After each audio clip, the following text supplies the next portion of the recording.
Welcome back to my channel time to learn. April 2 ലോകമെമ്പാടുമുള്ള ക്രൈസ്തവർ ഇന്ന് പെസഹ വ്യാഴം ആചരിക്കുന്നു. ക്രിസ്തുവിൻ്റെ അന്ത്യ അത്താഴത്തിൻ്റെ സ്മരണകൾ പുതുക്കുന്ന ദിവസമാണ് ഇന്ന്. യേശുദേവൻ കുരിശിൽ മരിക്കുന്നതിന് മുൻപ് തൻ്റെ 12 ശിഷ്യന്മാർക്കുമായി വിരുന്നൊരുക്കി. ഇതിനെ അന്ത്യ അത്താഴം എന്നാണ് പറയുന്നത്. അത്താഴ സമയത്ത് യേശു ശിഷ്യന്മാരുടെ പാദം കഴുകി ചുംബിച്ചു. ഞാൻ നിങ്ങളെ സ്നേഹിച്ചതുപോലെ നിങ്ങളും പരസ്പരം സ്നേഹിക്കുവിൻ എന്ന കൽപ്പന നൽകിക്കൊണ്ടാണ് യേശു ശിഷ്യന്മാരുടെ പാദങ്ങൾ കഴുകിയത്. അന്ത്യ അത്താഴത്തിനിടയിലാണ് ക്രിസ്തു കുർബാന സ്ഥാപിച്ചതെന്നാണ് ക്രൈസ്തവർ വിശ്വസിക്കുന്നത്. അന്ത്യ അത്താഴവേളയിൽ അപ്പം മുറിച്ച് യേശു ശിഷ്യന്മാർക്ക് നൽകി. അതുപോലെ വീഞ്ഞും പങ്കുവച്ചു. ഈ ഓർമ്മയ്ക്കാണ് ക്രൈസ്തവർ കുർബാന അർപ്പിക്കുന്നതെന്നും കുർബാന മധ്യേ പുരോഹിതൻ അപ്പം മുറിക്കുന്നതെന്നും.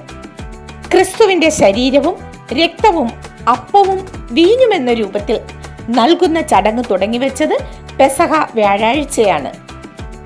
ത്യാഗത്തിന്റെയും സഹനത്തിന്റെയും വിശുദ്ധ വാരാചരണം പെസഹ വ്യാഴത്തോടെ തീവ്രമാകും. ക്രൈസ്തവരുടെ വിശുദ്ധ വാരത്തിൽ ദുഃഖവെള്ളിക്ക് തലേന്നത്തെ വ്യാഴാഴ്ചയാണ് പെസഹ വ്യാഴം അഥവാ മോണ്ടി തേഴ്സ്ഡേ.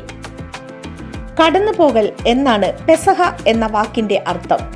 ഈജിപ്ഷ്യൻ അടിമത്തത്തിൽ നിന്ന് ഇസ്രായേൽ ജനതയെ ദൈവം മോചിപ്പിച്ചതിൻ്റെയും അന്ത്യ അത്താഴവേളയിൽ യേശുക്രിസ്തു തൻ്റെ ശരീരവും രക്തവും ശിഷ്യർക്ക് നൽകി പുതിയ ഉടമ്പടി സ്ഥാപിച്ചതിൻ്റെയും ഓർമ്മ പുതുക്കലാണ് ഈ ദിനം. ഏവർക്കും പെസഹ ദിന ആശംസകൾ. നന്ദി.